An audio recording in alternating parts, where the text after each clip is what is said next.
Tuhan Yesus kekal untuk selamanya. Terima kasih di waktu yang indah ini kami dapat menyembah dan memuji Tuhan Allah kami yang hidup. Terima kasih karena Tuhan izinkan kami masuk di hari pertama dari tahun 2026. Kami rindu Tuhan, berkali kami dengan firman-Mu, ajar kami untuk punya visi yang baru, agar melangkah di tahun ini di dalam mujizat, di dalam berkat, di dalam terobosan bersama Tuhan Yesus. Kami doa di tempat ini, kuasa Roh Kudus menolong kami untuk mengerti firman Tuhan. Biarlah Tuhan yang berbicara sekali lagi bagi kami semua. Segala roh jahat yang berusaha menghalangi kami menerima berkat melalui firman kami, patahkan kuasanya. Kami perintahkan pergi jauh dari tempat ini. Kami doa yang sakit disembuhkan Tuhan, yang lemah kuat kembali. Bahkan segala serangan roh jahat, roh kiriman dipatahkan, dihancurkan, tidak berkuasa atas kami dan keluarga. Terpujilah nama-Mu di dalam nama Tuhan Yesus, nama yang penuh kuasa, kita yang siap diberkati Tuhan. Yuk sekali lagi semua sama-sama kita katakan amin. Boleh tepuk tangan yuk sekali lagi Bapak Ibu buat Tuhan Yesus. Haleluya. Silakan dulu saudaraku. Puji Tuhan, puji Tuhan. Shalom Tiberias. Apa kabar Bapak Ibu? Luar biasa. Sebelumnya kami mengucapkan selamat tahun baru. Boleh tengok kiri kanan di depan belakang, beri salam sekali lagi. Kita keluarga dalam Tuhan, amin. Selamat tahun baru. Selamat menikmati berkat-berkat Tuhan yang berlimpah. Haleluya. Yuk sama-sama buka Alkitab kita. Kejadian pasal ke-19. Kejadian 19 ayat 17. Kemudian lompat 22 sampai 26. Kejadian 19 ayat yang ke-17, kemudian 22 sampai 26. Saya baca ayat 17. Sesudah kedua orang itu menuntun mereka sampai keluar, berkatalah seorang, larilah, selamatkanlah nyawamu, janganlah menoleh ke belakang, dan janganlah berhenti dimanapun juga di lembah Yordan. Larilah ke pegunungan supaya engkau jangan lenyap. 22 ayat.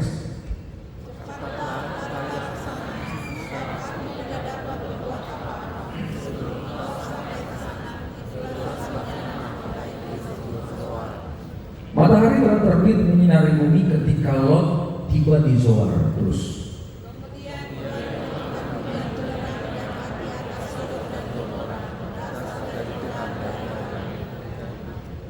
dan ditunggang balikkannya lah kota-kota itu dan lembah Yordan dan semua penduduk kota-kota serta tumbuh-tumbuhan di tanah. Yang keras terakhir.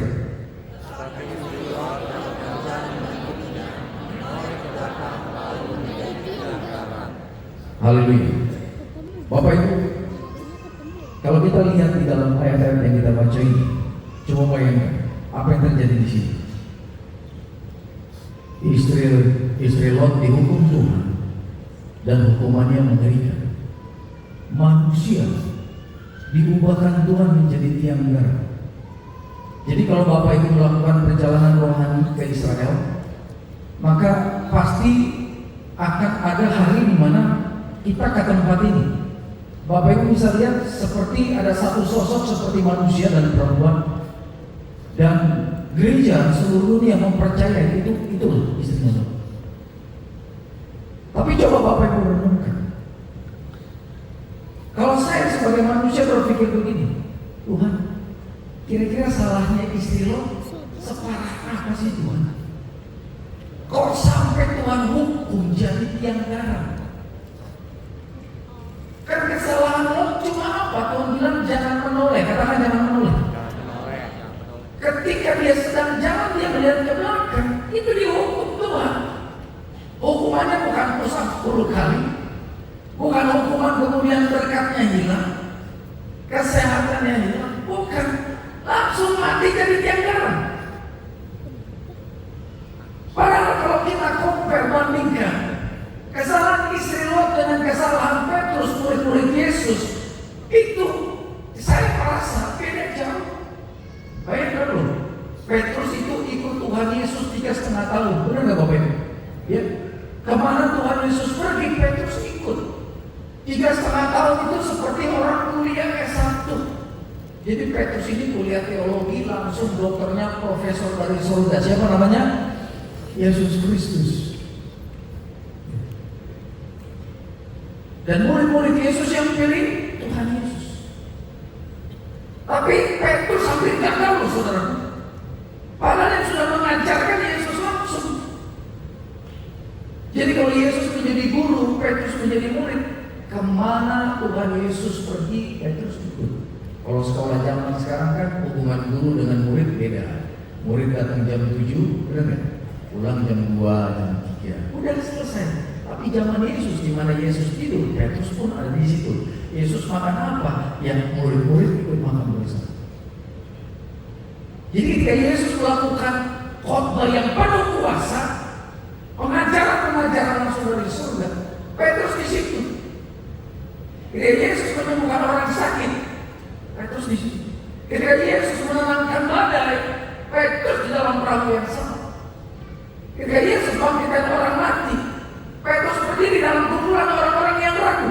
Mati, bangkit, gimana mungkin? Tapi dia menjadi saksi bahwa bagi Tuhan Yesus tidak ada yang mustahil.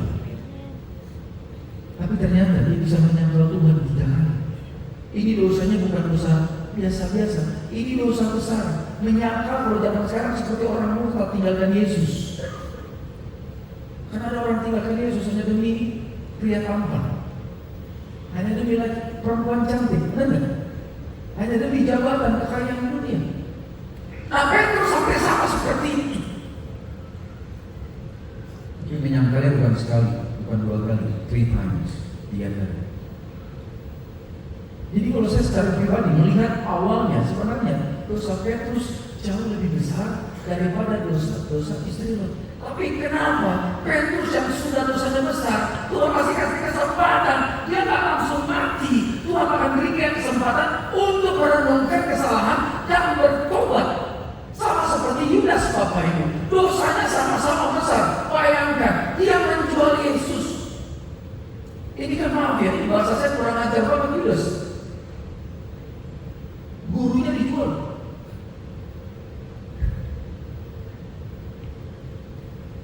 Hanya demi 30 keping uang perak. Pertanyaan saya sama Bapak Ibu, Tuhan kasih kesempatan Yudas bertobat nggak? Hello, dikasih nggak? Dikasih. Setiap kita juga Bapak Ibu, apapun dosa kita, Tuhan pasti berikan kesempatan untuk bertobat.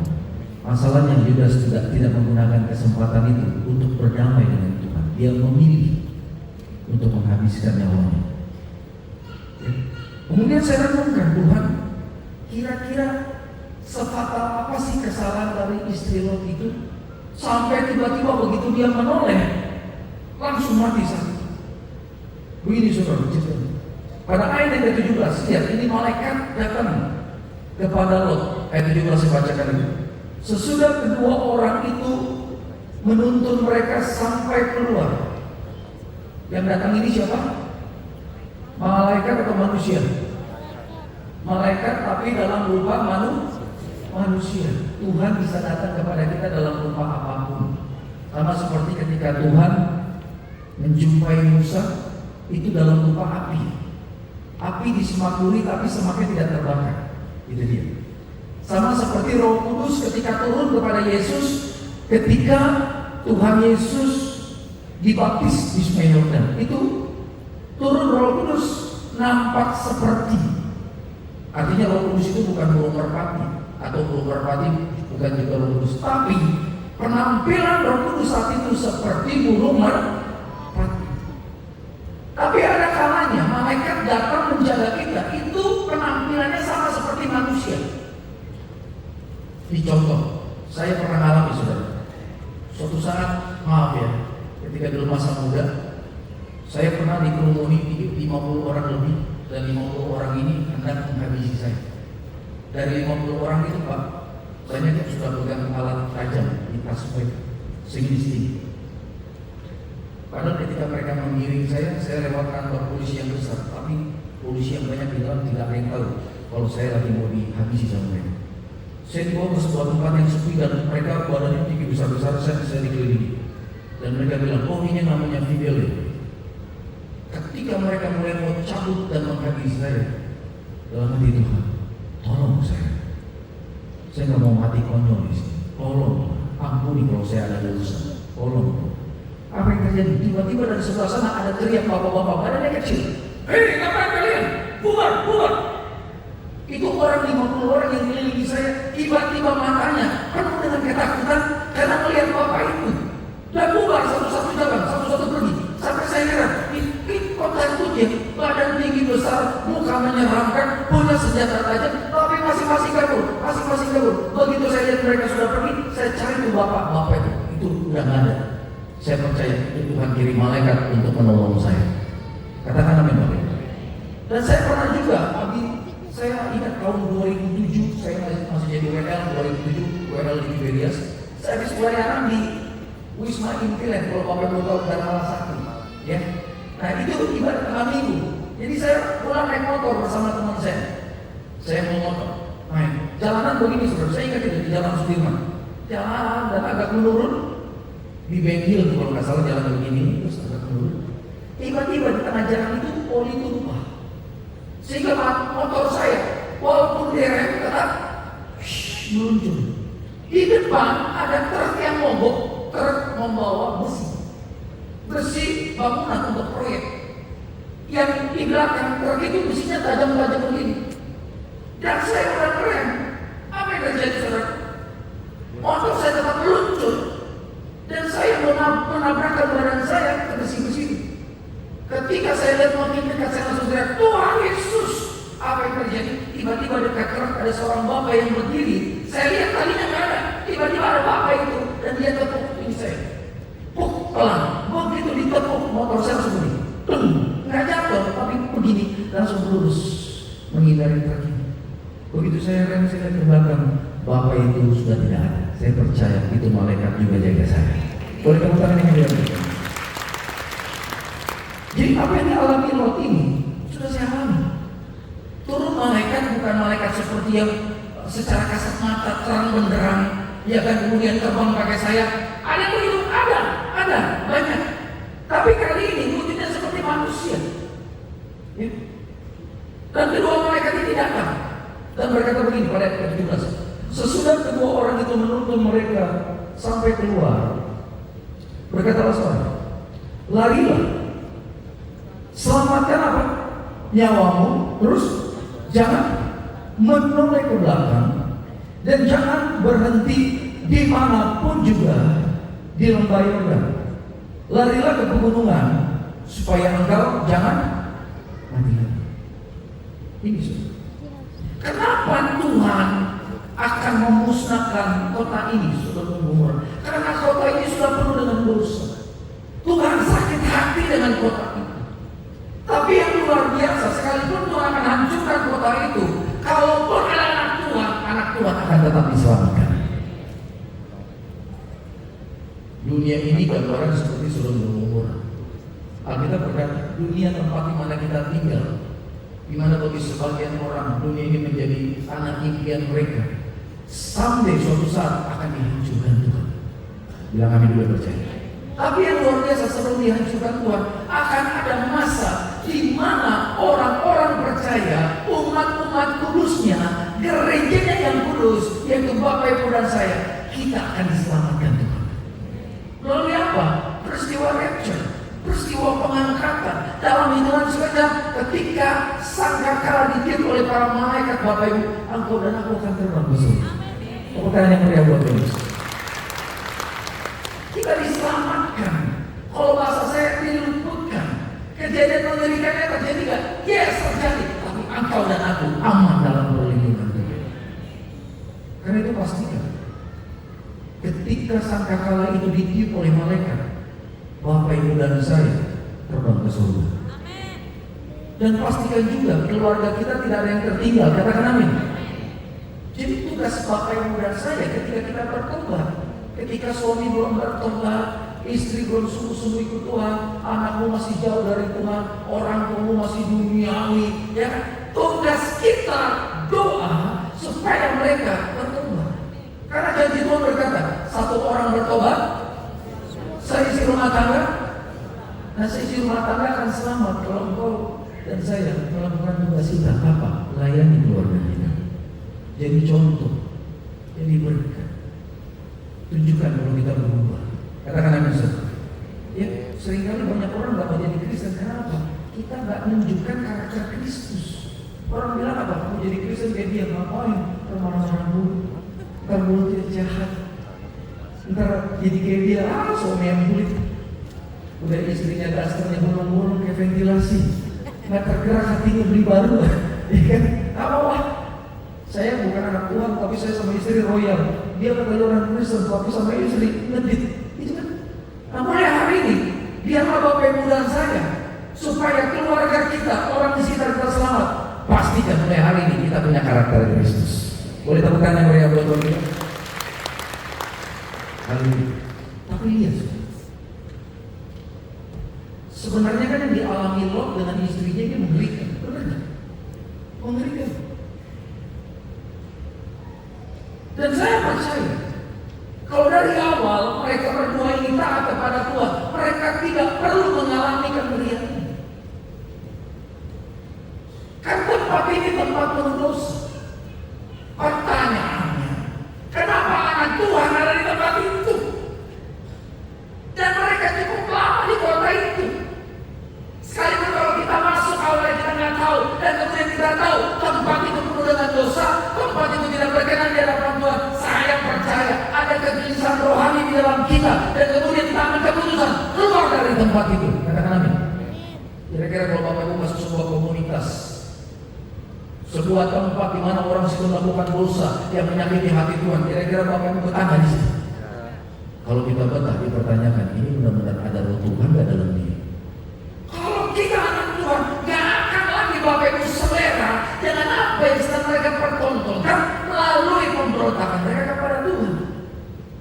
Mungkin kita akan berkata, bro, jangan tobat. Atau mungkin kalau kita merasa nggak punya otoritas bicara pertobatan kepada mereka, setidaknya apa? Kita step out, keluar dari tempat itu. Pertanyaannya, kenapa Lot bisa lama di situ? Ternyata saudara, sebelum Lot masuk ke lembah Yordan, di mana tempat itu ada kota Sodom dan Gomora, penuh dengan dosa, ada pembicaraan antara Abraham dengan Lot. Dua-duanya sudah punya kelompok yang besar. Ya, gembala-gembala mereka banyak dan sering berkelahi, rebutan tempat untuk memberi makan ternak, rebutan tempat untuk memberi minum ternak. Akhirnya Abraham berhikmat, padahal dia jauh lebih tua. Dia bilang begini kepada Lot, kita bisa yuk. Tujuannya bukan memutuskan hubungan persaudaraan, tapi supaya ada damai sejahtera di antara kita. Sekarang kamu pilih, kalau kamu ke kiri, aku ke kanan. Kalau kamu ke kanan, aku kan? Abraham bukan karena dia seorang yang lebih tua dan kemudian dia ambil keputusan sendiri duluan. Enggak. Dia berikan keputusan pertama kepada Lot. Di sini kesalahan Lot. Saya mau katakan Bapak Ibu, dalam setiap kesempatan yang sedang dihadirkan dalam kehidupan kita, pastikan Bapak Ibu tanya sama Tuhan, Tuhan berkenan tidak kepada kesempatan itu? Bilang amin. Kalau Tuhan katakan jangan coba-coba ambil, karena apa? Hidupmu akan menderita di dalamnya. Di awalnya kelihatan hebat, di awalnya kelihatan keren. Jangan tertipu dengan apa yang kelihatan keren itu. Jangan andalkan mata jasmani. Mata kita ini sering tertipu, Bapak Ibu. Makanya itu bangkitkan kekuatan mata rohani, dan mata rohani Bapak Ibu bisa celik, bisa terbuka ketika Bapak Ibu intim dengan Roh Kudus. Akhirnya Lot bilang, wow, lembah Yordan hijau, banyak airnya. Kalau aku ke sana, ternak-ternakku pasti akan subur. Aku bisa lebih kaya dari Abraham. Mungkin itu isi hatinya. Ya udah, aku pilih lembah Yordan. Kenapa? Sekelilingnya gersang. Lembah Yordan itu hijau semua. Oke, kalau kita dikasih tawaran seperti itu, kita pun akan ambil keputusan sama seperti Lot. Wah, cuan nih, untung besar. Tempatnya penuh berkat, seakan-akan penuh berkat. Saya percaya kalau dia tanya sama Tuhan, Tuhan tidak akan izinkan Lot masuk ke tempat itu. Tapi kemudian karena Lot mengandalkan kekuatan mata jasmani, akhirnya dia bawa istrinya, bawa keluarganya, dia bawa tenaganya, dia pergi ke tempat itu. Dan begitu dia masuk, dia baru tahu tempat itu bukan berlimpah dengan berkat, bukan berlimpah dengan urapan Tuhan, tapi berlimpah dengan kuasa-kuasa dosa dan pemberontakan. Begitu sampai di sana, lo betah. Nah ini dia. Kalau ada anak Tuhan, ada di tempat yang tidak kudus, ada di tempat yang penuh dengan pemberontakan dan dia betah di situ, pasti ada yang salah. Karena keputusan Lot ini maka berakibat fatal kepada istrinya. Harusnya peristiwa istri Lot mati menjadi tiang garam tidak terjadi. Kalau di awal Lot sebagai suami, dia ambil keputusan berdasarkan tuntunan Tuhan. Katakan amin. Jadi ternyata keselamatan keluarga kita, orang-orang sekitar kita itu tergantung keputusan kita juga. Kalau kita ambil keputusan yang benar, itu bisa mempengaruhi bukan hanya di kita, tapi istri, suami, anak-anak, mereka juga akan mengalami berkat-berkat Tuhan kalau kita ambil keputusan sesuai dengan firman Tuhan. Dan apa yang terjadi Bapak Ibu? Akhirnya Tuhan tetap akan hukum Bapak Ibu. Tapi yang membuat saya bangga, sekalipun Lot bikin kesalahan itu tidak tanya kepada Tuhan dan tidak mau masuk, Tuhan tetap bilang, Lot keluar ya, kira aku akan hukum kota ini, bawa keluar ke Lot. Tuhan tetap kasih kesempatan Lot untuk selamat. Tapi ternyata saudara, ada kejadian yang tidak enak. Coba bayangkan, siapa di sini yang tidak sedih kalau pasangannya tiba-tiba dapat hukuman dari Tuhan jadi tiang garam? Sedih nggak kira-kira? Bapak Ibu yang sudah menikah, saya percaya pasti bisa menyelami perasaan Lot. Saya percaya Lot cinta luar biasa sama istrinya. Tapi tiba-tiba istrinya nggak bisa dia peluk lagi, nggak bisa dia gandeng lagi, nggak bisa dia bicara lagi. Kenapa? Sudah jadi tiang garam. Dipegang dingin karena udah garam. Ya kan, menyimpang sedikit, saya jadi ingat seorang jemaat bapak-bapak kemana-mana dia gandeng istrinya. Mesra sekali, orangnya sederhana tapi asal jalan dia gandeng istri. Suatu saat pengajar tanya, wah kok mesra banget sih, setiap pergi kemana pun mama selalu digandeng. Jawabannya itu membuat saya terharu. Jawabannya simpel tapi sangat tenang. Dia bilang gini, mumpung mama masih hangat. Ngerti nggak? Mumpung masih hangat artinya mumpung masih hidup. Kalau udah nggak ada nafas, udah dingin, dikubur.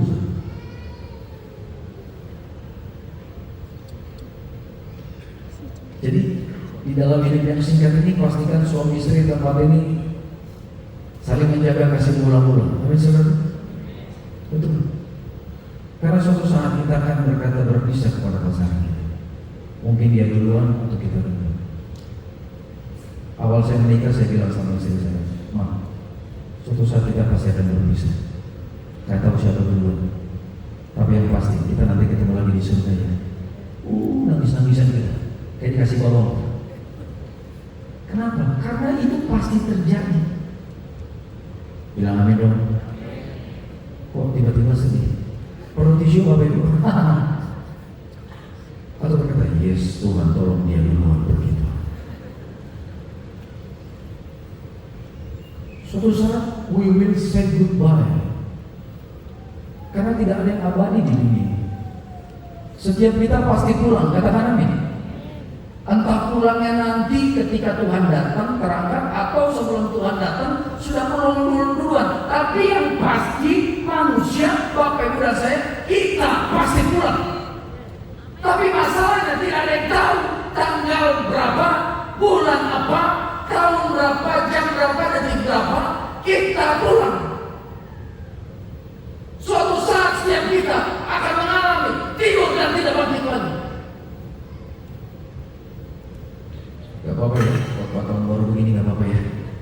Supaya kita sadar saudaraku, betapa pentingnya kita jaga hidup supaya berkenan di hadapan Tuhan.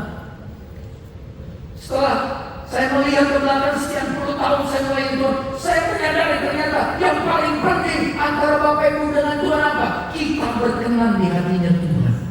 Jangan sampai kita tak berkenan. Berkenan itu artinya Bapak Ibu, Tuhan senang sama kita. Tuhan hanya mau peluk, Tuhan mau jaga. Kalau kamu dalam pelukan Tuhan, percaya semua yang kau perlukan Tuhan sediakan.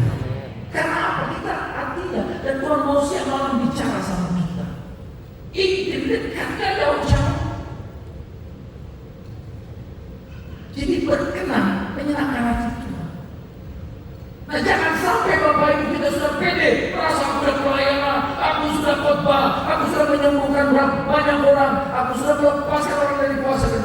Tapi begitu Yesus turun dari surga, menjemput gerejanya, dia tak angkat. Dia bilang, Tuhan, bukankah aku mengusir setan demi nama, berbuat dalam namamu? Ini kalau ada sampai pendeta melakukan pelayanan ini pelayanan sakti benar-benar, pelayanannya penuh kuasa. Tapi lihat Tuhan bilang, menyala daripada aku. Kalau diusir sama orang berpengaruh, sedih gak? Ya sedih. Tapi besok udah lupa. Apalagi begitu pulang istri ngajak makan bakso. Ya kan, luka hatinya sama orang diusir, aku doa amat lah. Ya kan? Tapi kalau diusir Tuhan, gak layak ke surga. Ngeri banget. Tapi dulu di tempat ini kita anak, katakan aku anak. Karena kita anak, maka Bapa berkenan untuk menjaga dan melindungi kita. Gak ada yang lain caranya, serahkan hati Tuhan. Jadi kalau Bapak Ibu merasa tahun 2025 tahun lalu banyak yang kita lakukan yang melukai hati Tuhan, banyak yang kita lakukan melukai hati sesama. Mulai hari ini komitmen, kita janji kita mau selalu menyenangkan hati Tuhan. Yang mau menyenangkan hati Tuhan bilang amin dong. Boleh tepuk tangan dulu yang meriah buat Tuhan Yesus. Haleluya. Saya doa tahun ini menjadi tahun perkenanan Tuhan, tahun lawatan, tahun mujizat.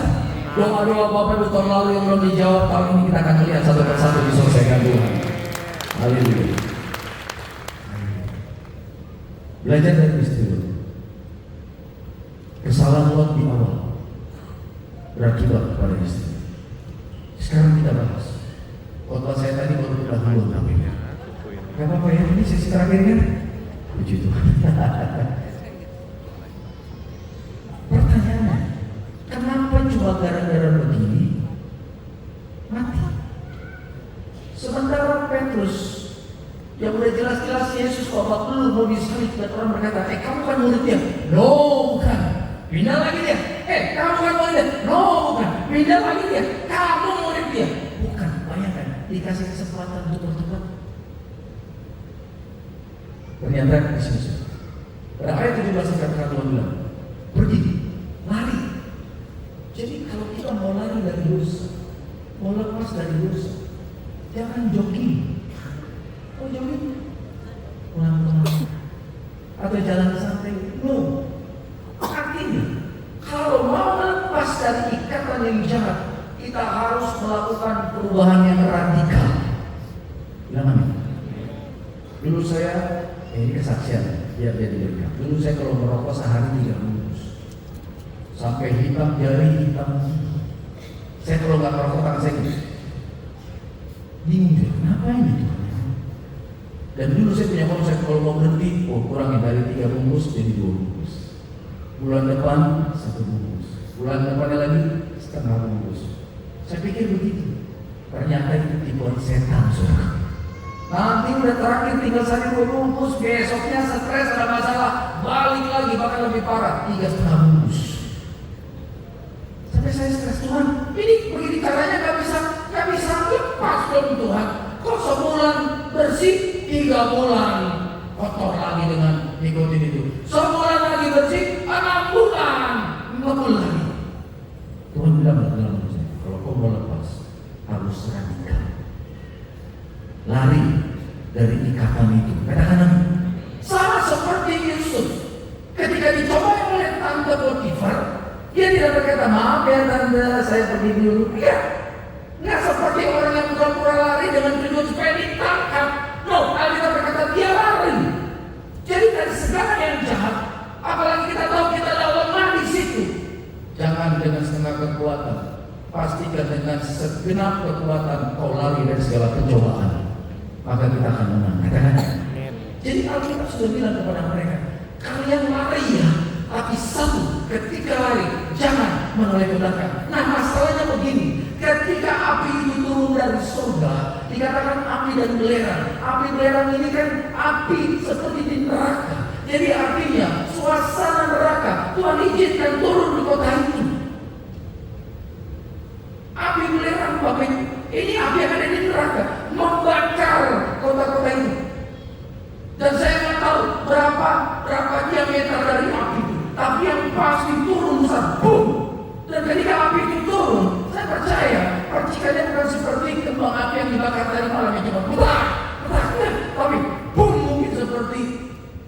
bom nuklir Nagasaki, Hiroshima. Benar-benar menggoncang, mereka lari, tanah yang mereka injak bergerak karena getaran yang besar. Nah, kalau Bapak Ibu, saya mau tanya, kalau kita lagi lari, di belakang ada bunyi yang besar, menoleh begini refleks wajahnya. Tolong bantu saya Bapak Ibu. Kelihatannya udah semangat nih kota. Wajar gak menoleh ke belakang? Contoh Bapak Ibu lagi masak di dapur, lagi sunyi nih, tiba-tiba bunyi sendok jatuh, wah, noleh gak ke belakang? Atau kan, rese nih sendok, gitu kan? Atau apa tuh, gitu ya kan? Atau siapa tuh? Begitu pasti. Nah, mereka lari ke tangan Tuhan, fokus ke depan, walaupun sudah dapat instruksi dari malaikat, ya, don't look back, jangan lihat ke belakang. Tapi karena ada satu kejadian event yang besar di belakang, menoleh, itu refleks manusia wajar. Tapi kenapa Tuhan bingung? Salahnya di mana? Aturan Tuhan izinkan saat itu lehernya tegang, sehingga dia akan bisa menoleh. Baru wajar lah Tuhan. Ini kan lehernya sehat-sehat semua, jadi kalau nengok ke belakang wajar. Ternyata saudara, dari kata aslinya, kata menoleh itu artinya begini: ketika istri Lot melihat ke belakang, fisiknya di sini, hatinya masih di sana. Dia masih bilang, Tuhan, aku sayang sama orang itu. Tuhan, harta benda-Ku di sana. Jadi masih terikat dengan Sodom dan Gomora. Ini yang membuat Tuhan murka. Karena itu pastikan mulai hari ini Bapak Ibu, bukan hanya kita secara fisik ada di hadirat Tuhan, tapi roh kita, hati kita pun tertuju kepada Tuhan. Makanya orang bisa di gereja, fisiknya di gereja, tapi rohnya mikirin yang lain. Jadi apapun yang mengikat Bapak Ibu untuk bisa dekat sama Tuhan, pastikan ikatan itu lepas. Saya nggak tahu ikatan itu dalam bentuk apa. Mungkin hobi, mungkin pekerjaan, mungkin karir, mungkin bisnis, mungkin teman-teman kongko-kongko Bapak Ibu, atau mungkin ada idaman yang lain di luar yang berusaha menggodamu dan merusak hubunganmu dengan istrimu, dengan suamimu. Anak-anak muda mungkin pergaulan bebas yang ada di luar, yang dunia tawarkan dan tanpa kau sadari sudah melilit kehidupanmu dan engkau betah di situ. Secara fisik, you come to church. Kau datang ke gereja, kenapa orang tua bilang datang ke gereja? Kau nggak ke gereja, nggak dapat uang buka, nggak dapat uang biasa, nggak boleh pakai motor, nggak boleh pakai mobil, udah ke gereja. Tapi hatinya di sini. Jangan sampai kita mengalami. Yang tahu kualitas kita, kondisi kita saat ini seperti istri Lot atau tidak, hanya kita dengan Tuhan. Saya doa untuk Bapak Ibu semua yang hadir memastikan di awal tahun ini, mumpung masih hari pertama, katakan amin dulu. Kita pastikan semua ikatan-ikatan di masa lalu berakhir hari ini. Amin. Semua yang membuat kita tidak bisa maju dekat sama Tuhan, semua yang menghalangi Bapak Ibu untuk masuk dalam rencana Tuhan, semua dilepaskan. Ikatan yang mengikat istri Lot ini merusak masa depan keluarga mereka. Saya percaya Lot dengan istrinya, Tuhan punya rencana yang besar. Tapi karena mereka ambil keputusan yang salah, rencana Tuhan gagal. Dan kegagalan dalam mengambil keputusan bisa mempengaruhi masa depan anak-anak kita semua. Makanya saya banyak melihat anak muda sebenarnya punya potensi luar biasa, tapi hidup dalam kepahitan, hancur kuliahnya, hancur sekolahnya, hancur karirnya. Karena apa? Kehancuran diawali dari pernikahan papa mamanya. Saya doa di tempat ini, setiap pernikahan mengalami berkat-berkat. Walaupun pernah mengalami goncangan di tahun-tahun sebelumnya, pastikan mulai tahun ini pernikahan Bapak Ibu dipulihkan Tuhan. Suami istri kompak untuk datang sama Tuhan. Dalam setiap kesempatan yang hadir, pastikan tanya sama Tuhan. Amin. Jangan sampai salah ambil keputusan. Jangan sampai juga hati kita melekat kepada apa yang ada di dunia ini.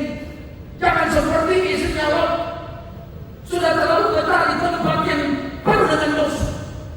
Gimana seharusnya begitu masuk ke dalam, mengetahui kualitas kehidupan orang di dalam, mereka berputus, "Mama, ayo pergi keluar, let's get out from here." This is not our place, ini bukan tempat kita.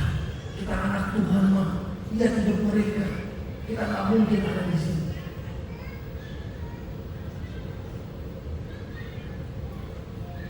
Coba kira-kira kalau Bapak itu sudah bertobat dan dulu hidupnya sudah melakukan hal yang orang dunia lakukan, sekarang bertobat, ikut Tuhan, sungguh-sungguh bahkan melayani Tuhan, tiba-tiba ketemu lagi teman-teman yang dulu dan mereka masih hidup sesuai dengan cara mereka yang dulu, dan dulu kita di sini. Kira-kira kita bertanya sama mereka? Enggak bisa. Buru-buru mau bilang, bro, sorry ya, permisi dulu. Tapi kalau kita ketemu mereka dan kita masih betah, oh pasti ada sesuatu yang belum lepas dari kita.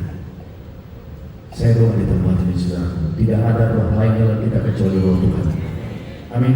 Tidak ada ikatan lain dalam hidup kita kecuali Roh Kudus yang mengikat kita.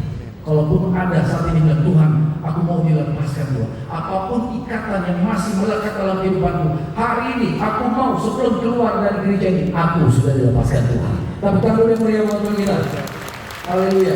Bapak yang baik, terpujilah namamu. Kami ingin mengucap syukur buat siang hari ini. Di hari pertama tahun 2026 dalam perayaan tahun baru ini kami diberkati Tuhan lewat firman yang telah meneguhkan iman percaya kami di tempat ini. Saat ini kami akan membawa persembahan kami. Ajak kami membawa yang terbaik untuk Engkau. Di dalam nama Tuhan Yesus, berkati setiap usaha, pekerjaan, karir anak-anak kami di tempat ini. Di dalam nama Tuhan Yesus, kita yang siap membawa yang terbaik bagi Tuhan. Mari semua sama-sama kita katakan.